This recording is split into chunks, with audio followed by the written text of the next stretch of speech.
Hi folks, thanks for joining us today on the Decoy Shed. We're shooting an On the Mantle segment at the Peoria Riverfront Museum in Peoria, Illinois. We have with us today Kristen McKenzie, who is the Director of Collections and a Senior Curator here at the museum.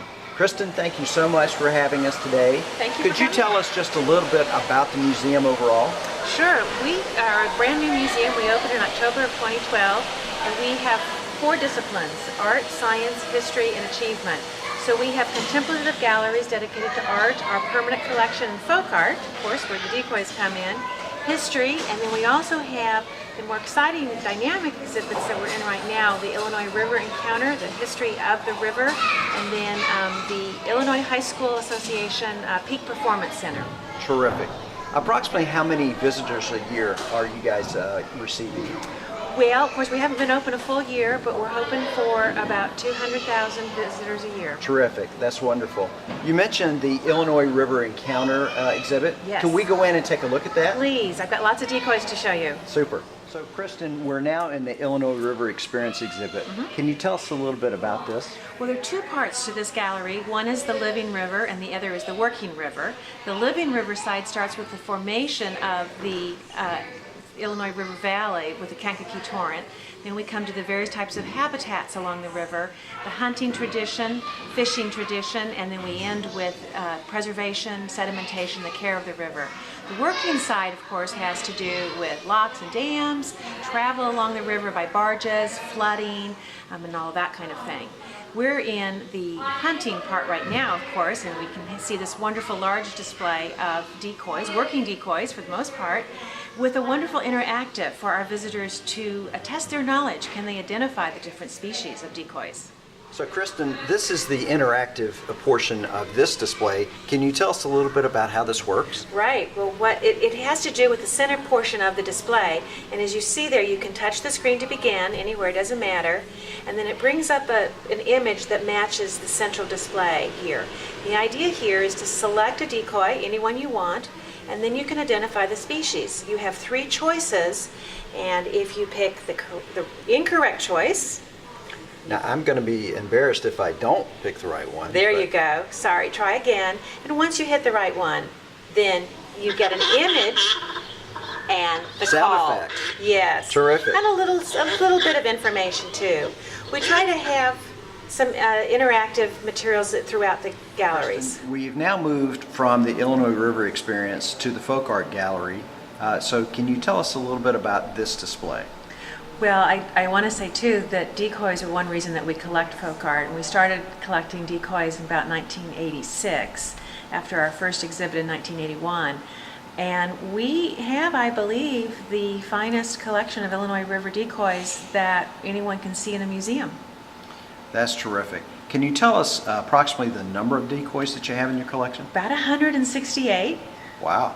Yeah. And as far as the carvers, is it a few carvers, or do you have examples from a variety of A carvers? little over 3 dozen carvers. We'll have all the major ones, but we actually are interested in collecting the less known carvers as well. I'd like to have an encyclopedic collection if possible. So from a curator's perspective, that's very important to you, is to have good examples of the range of carvers in an area. It is, and then we also talk about how decoys were made as well as how they were used. So we're trying to tell the whole story. It's a lot of history here. We're not looking at these just as works of art, which they are, but we're also interested in the whole cultural context. And is a collection like this unique to the Peoria Riverview Museum, or are there other museums in the country that have similar type collections? For Illinois, I think we're it. There are certainly other collections on the East Coast that have a stronger emphasis on that region. And then there are smaller collections in some other museums in Illinois and around. But I think this is what makes us different than any other museum. Pat Gregory is joining us now, and I'm going to ask him a couple of questions about the collection and how collectors and carvers can leverage these type of collections to their benefit. So Pat, what do you think? Well, as a carver and collector, it's always a thrill for me to come to a place like this for a number of reasons. Number one, being an Illinois River carver, this is the largest composite public collection of Illinois River decoys there is. So as a carver, as a collector, when I want to come and study prime examples, I'm coming here. You've got the top four carvers. You've got Purdue, you've got Graves, you've got Elston, you got Walker. And so, it's difficult to see live prime examples of those if you don't have them in your collection, or if you haven't been to a show. So when I want to come study the masters, I'm coming to a place like this, primarily as a carver, as a collector. I'm sorry, as a carver, I want to come here and study the style. Because where else will you have an assembly of as many Illinois River Decoys as you do as a place like this? Are you seeing any examples here that you just wouldn't see anywhere else? Well, another strength in a collection like this are the rare examples. For example, Charles Purdue ringnecks. I've seen 2 pair in 30 years of carving and collecting. But to be able to come here and see a pair of Purdue ringnecks is a real thrill. It's also interesting to see, the pattern, how he painted them, and so on. So that's a real strength in an exhibit like this. So Pat, one of the things that you were just mentioning was the fact that when you're studying these birds, you can see differences like styles and the way paint was done. Sure. And one of the questions that comes up very often for collectors is, how do I tell the difference between birds that Edna Purdue painted Sure. and Charlie painted? Sure. So can you give us some tips on that? Yeah, well, just overall, Charlie's paint was very bold. It was just very bold, very concise, whereas, very, like his feathers, for example, he outlined every one.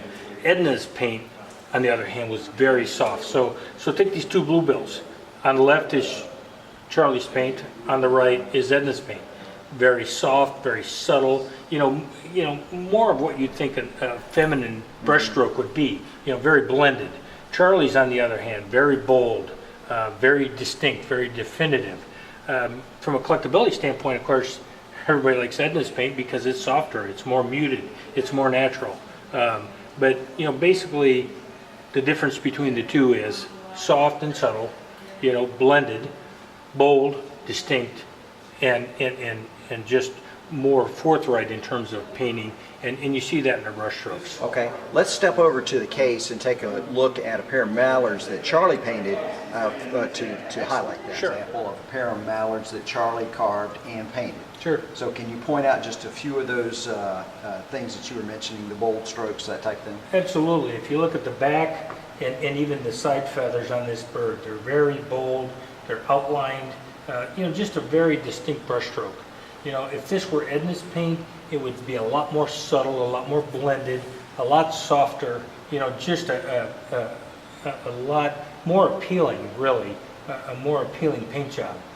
Whereas again, Charlie, because of Edna's health, she had to give up her painting of his decoys. Folks, thanks for joining us today, this episode of On the Mantle at the Decoy Shed. We're going to close out the segment in front of this very rare Charles Schoenheider goose. It's one of 12 in existence. It's currently on loan to the museum by Mr. Tom Figge. Kristen, thank you so much for having us today.